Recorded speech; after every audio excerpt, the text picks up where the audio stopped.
Assalamualaikum warahmatullahi wabarakatuh. Selamat pagi. Salam sejahtera untuk kita semua. Anak-anak kelas 12 yang saya cintai. Hari ini kita akan belajar stoikiometri reaksi elektrolisis. Stoikiometri ini mengingatkan kita pada pelajaran kelas 10 pada bab konsep mol, di mana pada waktu itu stoikiometri kita pelajari untuk menghitung jumlah zat yang diperlukan ataupun dihasilkan dalam suatu reaksi kimia. Jumlah zat di situ bisa volume, bisa massa, bisa jumlah partikel, bisa jumlah mol. Nah, di kelas 12 ini, stoikiometri reaksi elektrolisis kita pelajari untuk menghitung jumlah zat yang dihasilkan ataupun diperlukan dalam suatu reaksi elektrolisis. Stoikiometri reaksi elektrolisis didasarkan anggapan bahwa listrik adalah aliran elektron.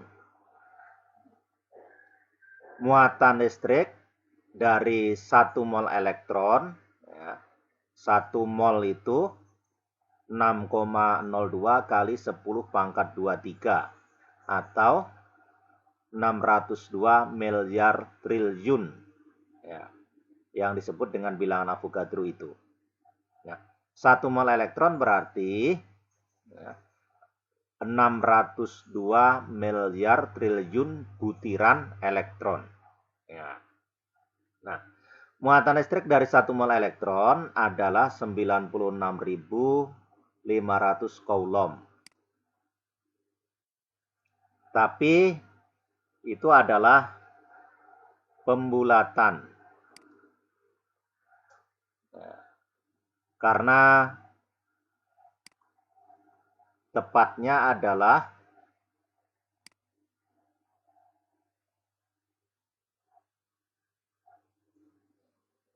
96.487 coulomb.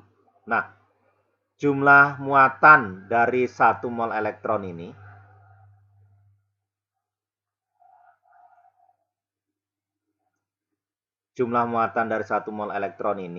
yaitu 96.500 coulomb ini disebut dengan 1 Faraday atau 1 F. Jadi 1 Faraday itu setara ini setara ya, dibaca setara. Setara itu sama nilainya. 1 Faraday sama nilainya dengan 1 mol elektron. Sama nilainya dengan 96.500 coulomb. Jadi 1 Faraday itu setara dengan 1 mol elektron. Setara lagi dengan 96.500 coulomb.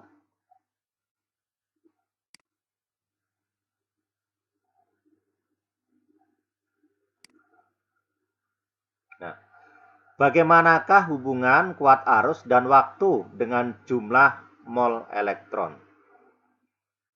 Sudah kita ketahui bahwa arus listrik sebesar I ampere, ya. Arus listrik itu lambangnya I, satuannya ampere, yang mengalir selama T detik. T itu waktu, ya. Berapa detik arus listrik sebesar I ampere itu mengalir? Itu membawa muatan sebesar I kali T coulomb. Nah, oleh karena 1 mol elektron setara dengan 96.500 coulomb, maka dalam I kali T coulomb terdapat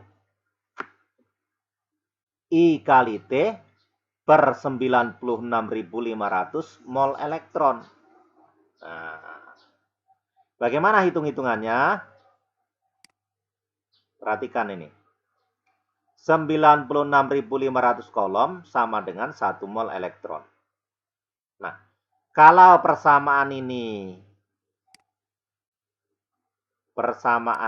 kita bagi dengan 96.500, ya, maka sebelah kiri dan sebelah kanan kita bagi dengan angka yang sama, yaitu 96.500. Maka sebelah kiri dibagi dengan 96.500 didapat satu kolom. Satu kolom, 1C sama dengan satu yang di sebelah kanan ini kita bagi juga dengan 96.500. Ya. Jadi satu kolom sama dengan 1/96.500 mol elektron. Maka, tanda panah ini, maka. Nah, sekarang persamaan yang ini. Persamaan yang ini sama-sama kita kalikan dengan I kali T. Sebelah kiri dan sebelah kanan. I kali T kolom sama dengan sebelah kanan juga dikalikan dengan I kali T. I kali T kolom sama dengan I kali T kali 1/96.500 mol elektron. Sama dengan I kali T per 96.500 mol elektron. Ini ya.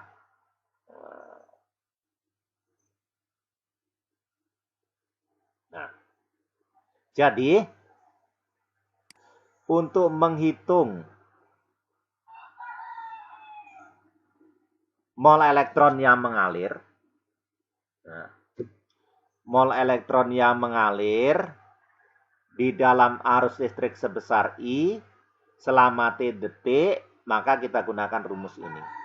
Mol elektron sama dengan I kali T per 96.500 mol. Nah, ini dasar tentang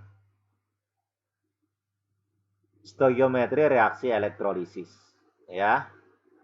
Konsep tentang stoikiometri reaksi elektrolisis. Ya. Didasarkan pada anggapan bahwa listrik adalah aliran elektron.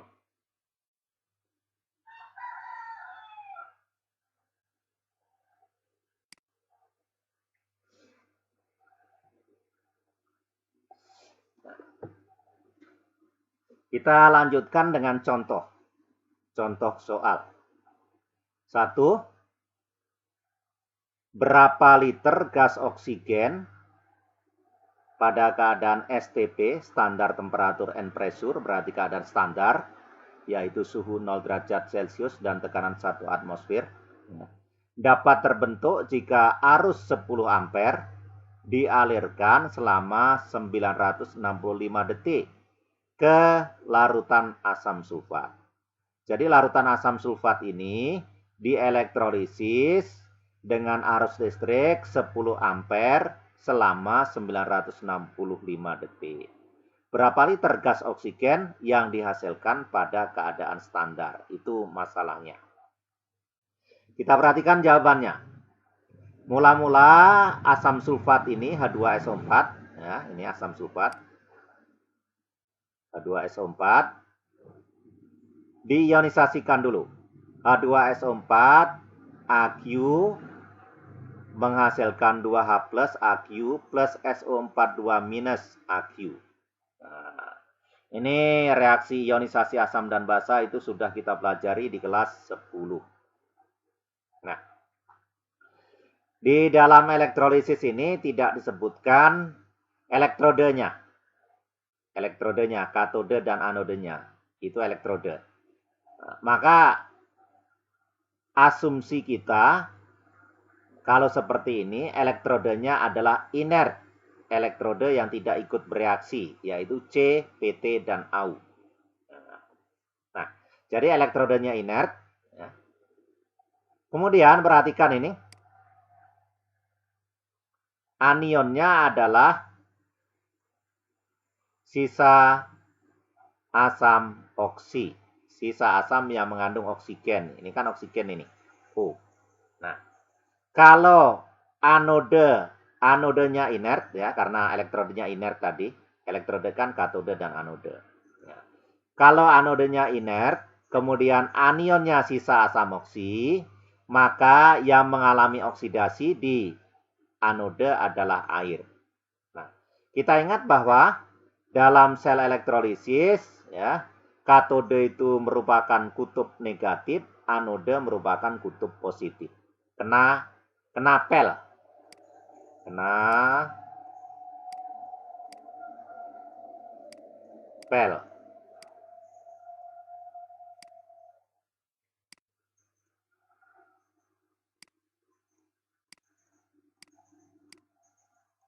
Katode negatif, anode positif, elektrolisis, gitu ya.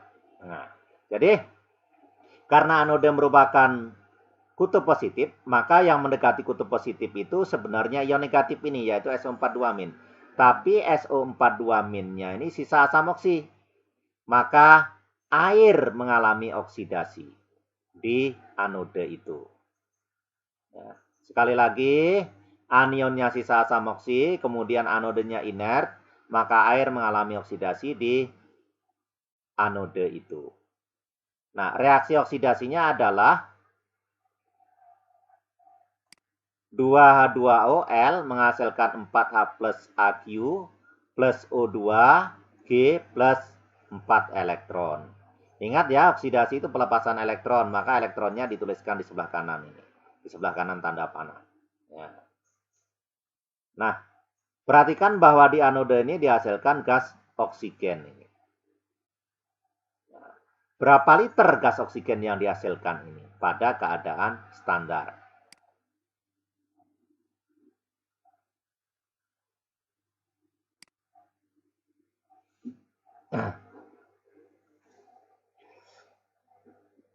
Kita hitung dulu mol elektronnya.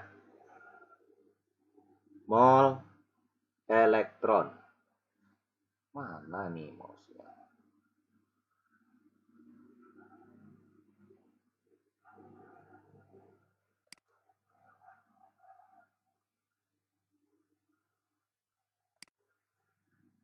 Nah, mol elektron kita hitung dengan rumus yang tadi.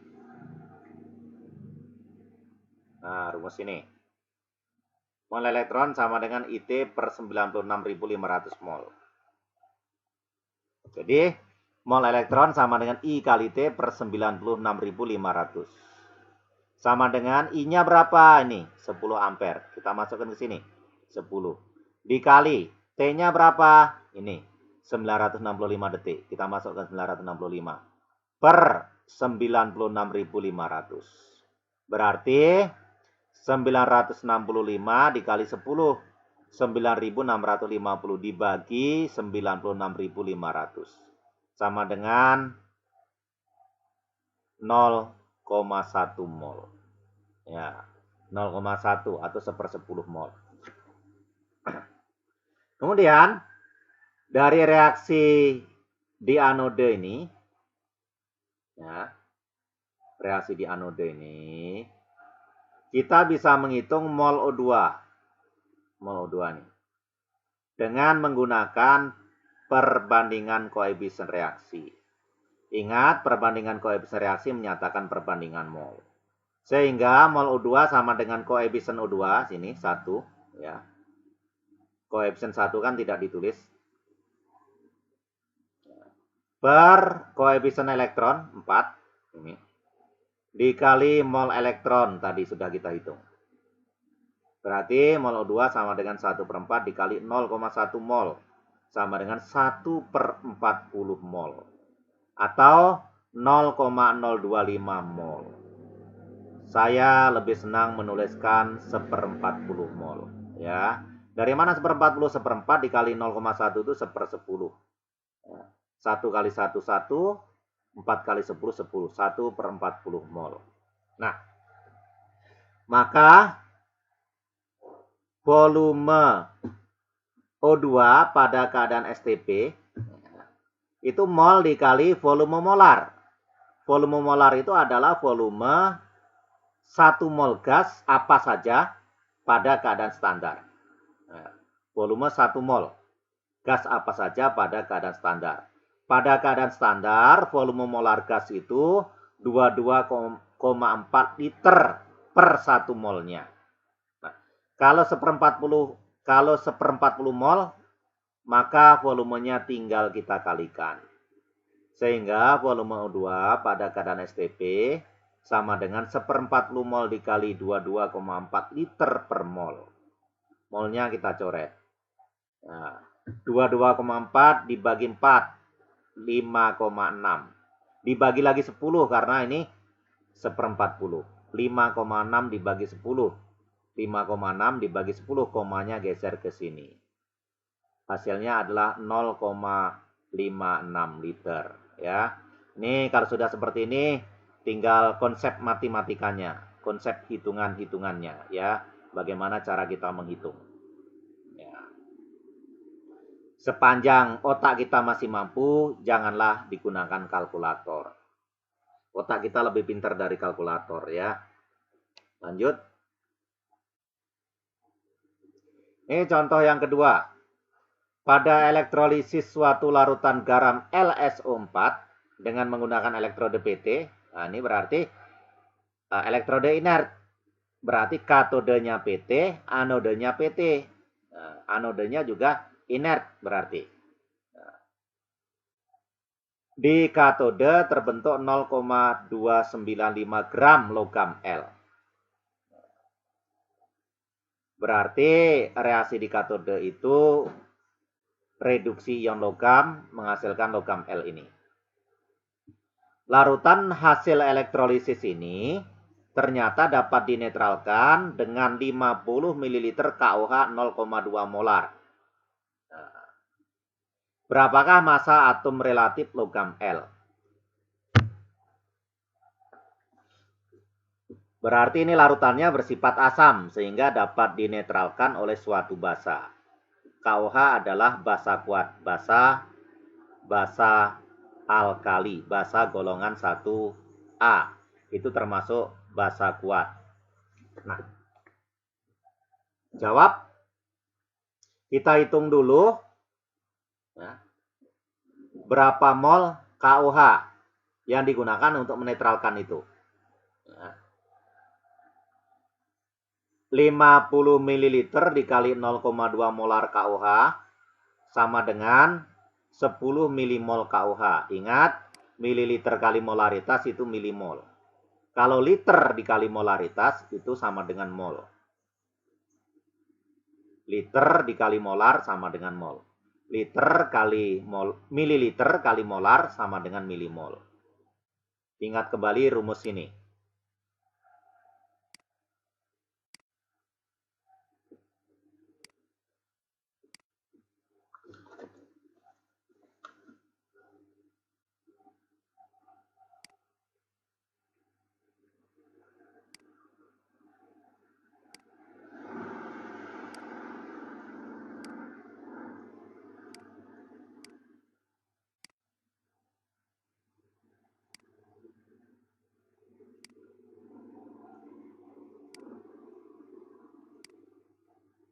Tulisannya jelek, masih jelek. Belum terbiasa. Ini M, molar sama dengan mol per liter, berarti kalau liter ini kita kalikan dengan molar sama dengan mol. Molar juga sama dengan milimol per mililiter. Berarti kalau mililiter ini kita kalikan dengan molar sama dengan milimol. Ya. Jadi mililiter kali molar itu sama dengan milimol.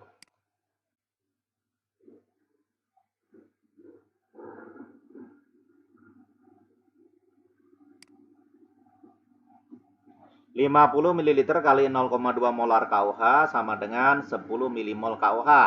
10 milimol itu sama dengan 0,01 mol KOH. Mengapa? Karena ya 1 milimol itu 1/1000 mol atau 1 mol itu 1000 milimol. Kalau 10 milimol berarti 10 dibagi 1000 mol atau 0,01 mol. Nah, setara 0,01 mol KOH ini setara sama nilainya dengan 0,01 mol OH-. Dari mana? Karena KOH bervalensi 1. ionisasi KOH menghasilkan 1 ion OH-.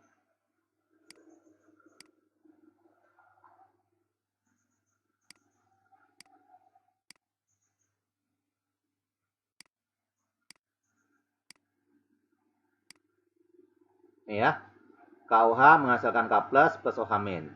Jadi kalau ini 1 mol KOH, itu menghasilkan 1 mol K+ dan 1 mol OH-.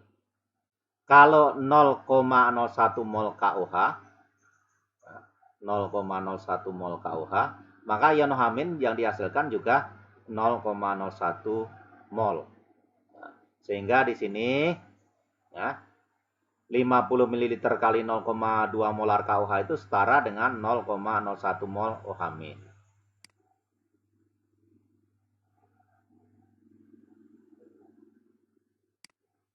Nah, sekarang yang dielektrolisis tadi adalah larutan LSO4. Kita ionisasikan dulu LSO4 itu.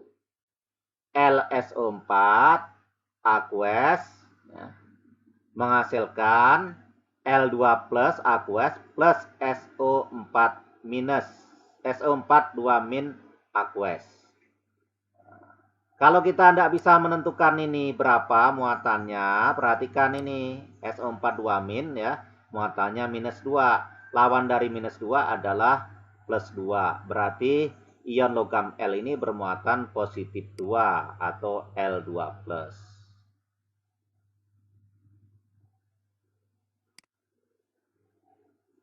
Nah, reaksi di katode adalah reduksi ion logam L2+ ini menghasilkan logam L. L2+ aqueous plus 2 elektron menghasilkan L dalam kurung S. Berarti ini logam S yang dihasilkan itu berbentuk padat ya. Nah, kemudian perhatikan bahwa seperti contoh nomor 1 tadi, anionnya adalah sisa asam oksi nih. Nah, sisa asam oksi, kemudian anodenya adalah anode inert yaitu PT. Ya, ini kan elektrode PT, berarti anodenya PT, katodenya PT. Berarti anodenya adalah inert. Anodenya inert, kemudian anionnya sisa asam oksi seperti contoh nomor 1 tadi. Maka air mengalami oksidasi di anoda. Reaksinya adalah 2,2OL menghasilkan 4H+ aqueous plus O2G plus 4 elektron. Nah, pada penetralan berlaku,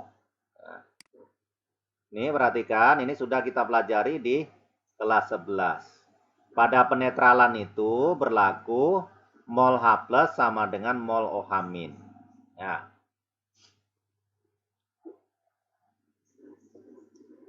Kalau suatu larutan mengandung ion H+ dan ion OH- yang sama banyaknya, maka larutan itu bersifat netral. Sehingga pada penetralan itu berlaku mol H+ sama dengan mol OH-. Nah, karena mol H+ sama dengan mol OH-, maka mol H+ sama dengan 0,01 mol, sama dengan mol OH- yang tadi, yang ini. Nah, ya. Jadi mol H+ sama dengan mol OH- sama dengan 0,01 mol.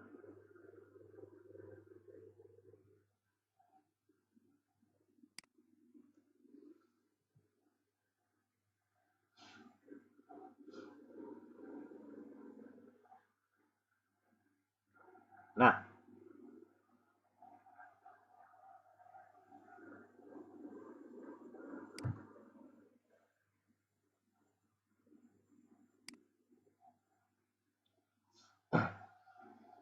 kita hitung dari reaksi di katode, kita bisa menghitung mol L.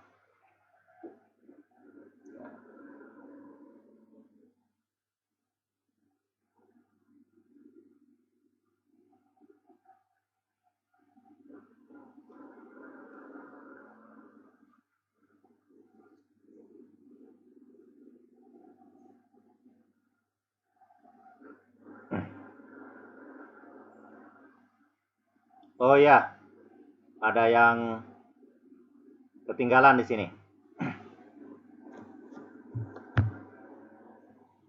Dari reaksi di anode ini, ya, terlihat bahwa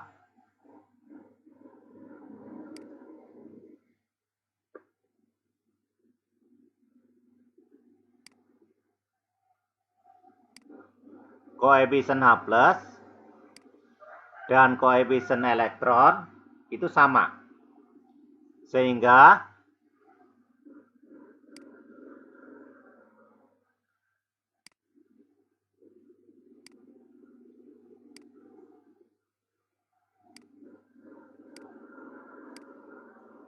mol elektron sama dengan mol H+ karena koefisiennya sama.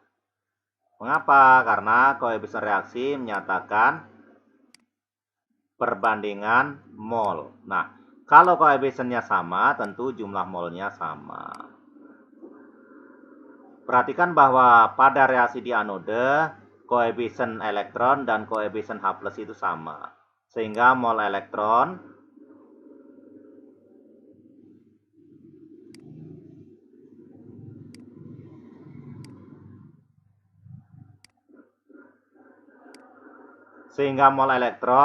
sama dengan mol H+ sama dengan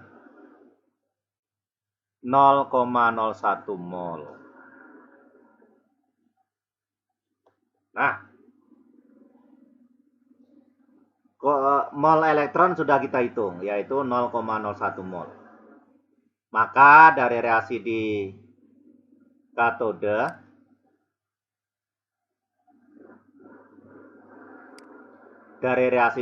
tadi, ini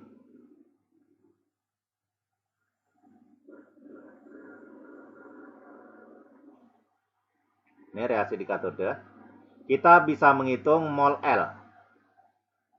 Mol L sama dengan koefisien L per koefisien elektron dikali mol elektron. Mol L sama dengan koefisien elektron 1, reaksi di katode ya. Mol L sama dengan koefisien L1 per koefisien elektron 2, ya, reaksi di katode tadi. Koefisien L1, koefisien elektron 2. Sehingga mol L sama dengan koefisien L1 per koefisien elektron 2 dikali mol elektron. Ya. Ingat lagi pelajaran di kelas 10. Ya. Mol dicari sama dengan koefisien dicari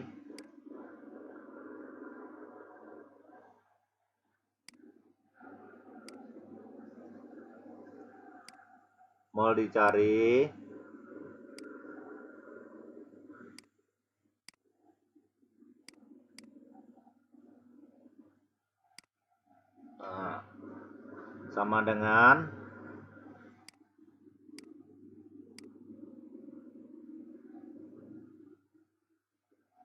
koefisien. Aduh. Kok jadi garis?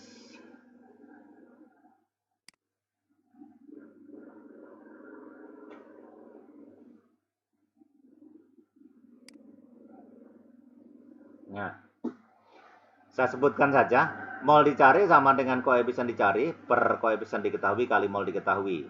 Sehingga mol L sama dengan koefisien L per koefisien elektron dikali mol elektron. Sama dengan 1/2 dikali mol elektron. Mol elektron tadi sama dengan mol H+ tadi, yaitu 0,01 mol.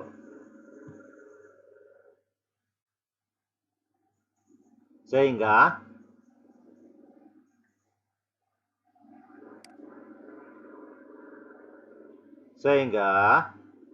mol L sama dengan 1/2 dikali mol elektron tadi 0,01. 0,01 itu 1/100 sama dengan 1/200 mol. Nah, ini bisa dituliskan 1/200 itu 0,005 atau 5 kali 10 pangkat min 3. Tetapi saya lebih senang menuliskan 1/200, lebih mudah menghitungnya. Nah, mol L sudah diketahui. massa L diketahui dari soal tadi. Sehingga massa L diketahui dari soal ya, yaitu 0,295 gram. Sehingga ARL sama dengan gram per mol. Sama dengan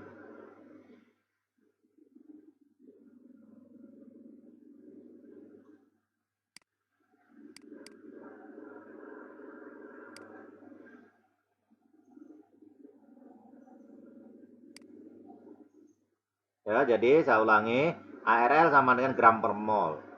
Ya. Gramnya sudah diketahui, 0,295 dibagi molnya sudah kita hitung ini, 1/200. Nah, kalau ada pecahan seperti ini, maka penyebut dari pembagi itu kita kalikan dengan pembilangnya. Ini pembilang, ini penyebut. Nah, penyebut dari pembagi kita kalikan dengan pembilangnya, yaitu 0,295. Sehingga hasilnya adalah 0,295 kali 200. 200 itu 2 kali 100.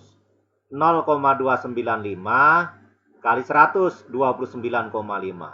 29,5 kali 2. 29 kali 2 itu 58. 0,5 kali 2, 1. 58 ditambah 1. 59 hasilnya. Ya. Demikian pembahasan kita tentang stoikiometri reaksi elektrolisis. Lebih dan kurangnya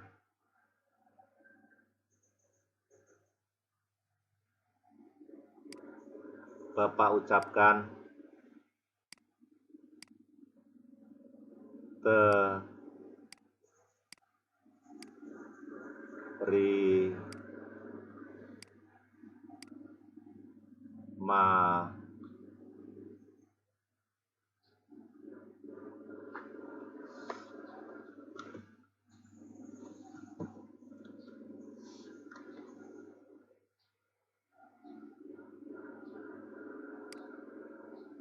terima